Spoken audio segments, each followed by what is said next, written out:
bendiga, querido amigo. Te saluda tu hermano evangelista Ignacio Israel Macías del Ministerio Manifestando Su Gloria. Seguirán preguntando por ti. Esta palabra está en mi espíritu y la quiero compartir contigo. La Biblia dice que Jesús muere, al tercer día Él resucita de entre los muertos, se le aparece a sus discípulos, ellos estando en un lugar, en una casa, todos reunidos.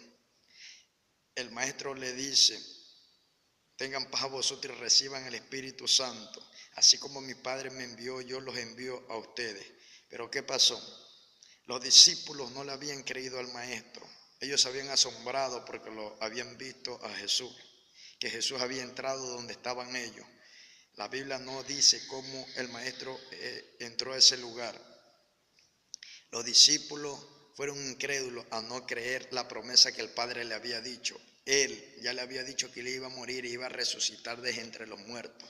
Pero los discípulos, en vez de buscar de Dios, en vez de buscar de su presencia, ellos estaban en ese lugar, pero no estaban buscando de Dios, no estaban orando, no estaban haciendo la voluntad de Dios en su vida. O sea, ellos pensaron: se murió el maestro, ¿ahora qué hacemos? ¿Qué vamos a hacer? ¿Qué va a ser de nuestra vida? ¿A dónde vamos? ¿Qué será de nosotros? Verso más adelante, en el 21, resulta que la Biblia dice que Jesús se le presenta a otros cuantos discípulos más. Dice que Pedro iba a pescar. Pedro estaba en la pesca. Pedro se había despojado de su vestimenta, prototipo de su llamado. Pedro había dejado su llamado. Este hombre se había ido a la pesca.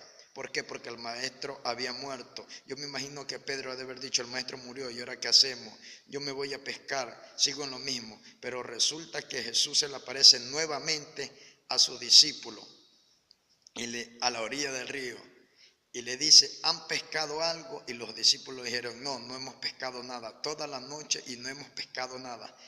¿Sabes qué significa eso? Que cuando el Dios de los cielos no está en los propósitos de la vida de una persona o de un hombre, no te saldrá nada. Si Jesús, el Dios de los cielos, está en los propósitos, te saldrá todo. Verso más adelante vemos que Jesús se trepa a la barca y dice que los discípulos comenzaron a pescar.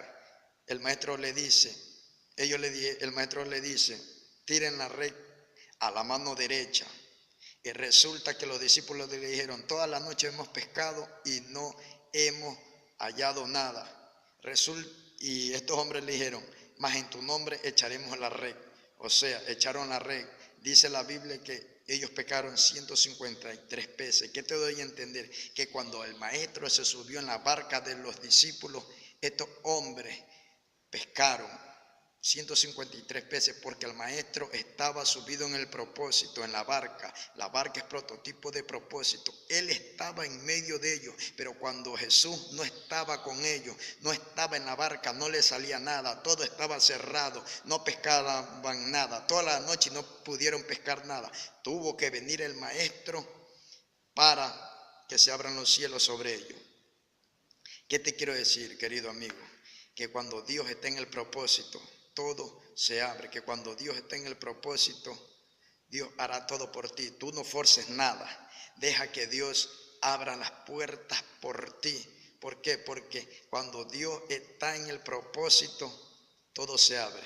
No intentes abrir las puertas por su fuerza. Si es la voluntad de Dios, Dios lo hará. Pero si no es la voluntad de Dios, es porque Dios no está subido en la barca, o sea, en el propósito de Dios en tu vida. Y resulta que la Biblia dice que Jesús, el Dios de los cielos, siempre pregunta y busca a un hombre llamado Pedro. ¿Pero por qué llama a Pedro? ¿Sabes por qué? Dios siempre pregunta por Pedro, después de este hombre haberse despojado del manto, haberse despojado de su llamado, porque dice la Biblia que este hombre, cuando lo vio Jesús, nuevamente cogió y se vistió. O sea, nuevamente cogió el llamado, nuevamente cogió el servicio de Dios, nuevamente comenzó a predicar, a evangelizar. ¿Sabes por qué? Porque Dios lo andaba buscando. Dios siempre buscaba a Pedro. ¿Por qué? Porque Pedro tenía un propósito con Dios, porque Pedro era un hombre de propósito. Pedro era un hombre de llamado. Yo te vengo a decir en esta hora de parte de Dios, Santa Liba Sanda, Irra Manso, Kendalía, Socalaya, que el maestro seguirá preguntando por ti.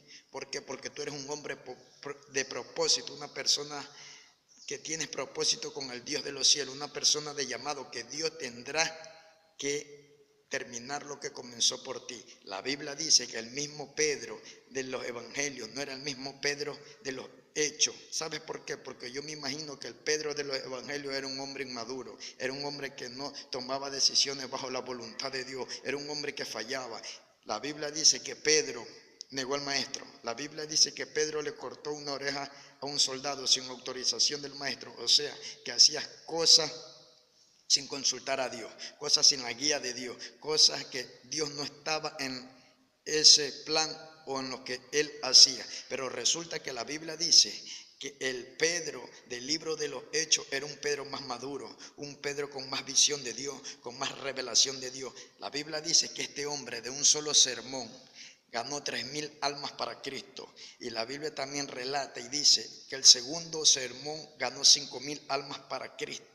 Dice la Biblia que fue el hombre más ungido de Jerusalén, el pastor más ungido de Jerusalén. La Biblia dice que este hombre a su sombra sanaba a los enfermos. ¿Qué te doy a entender? Que pase lo que pase, aunque tú pienses que el maestro, nadie pregunta por ti, aunque tú piensas que nadie cree en ti, déjame decirte que el maestro te está perfeccionando porque él está buscando un Pedro para enviarlo. Él está buscando un Pedro para perfeccionarlo y hacer algo en la vida de ese hombre. Pedro ya no era el mismo Pedro del Evangelio. En el libro de Hechos vemos un Pedro más capacitado, un Pedro más decidido, un Pedro más, como se dice, maduro en lo de Dios. Te vengo a decir en esta hora de parte de Dios que seguirán preguntando por ti.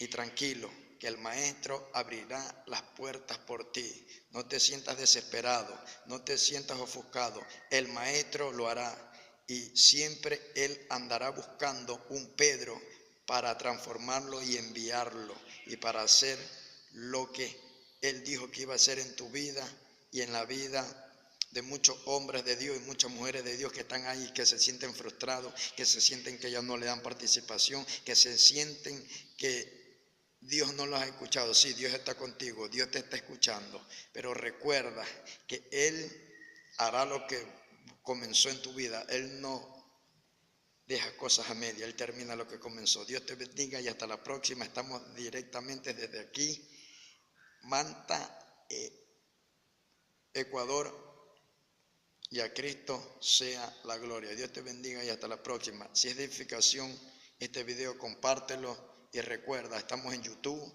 estamos en Instagram y estamos en Facebook como Evangelista Israel Macías. Y recuerda que a Cristo sea la gloria. Dios te bendiga y hasta la próxima.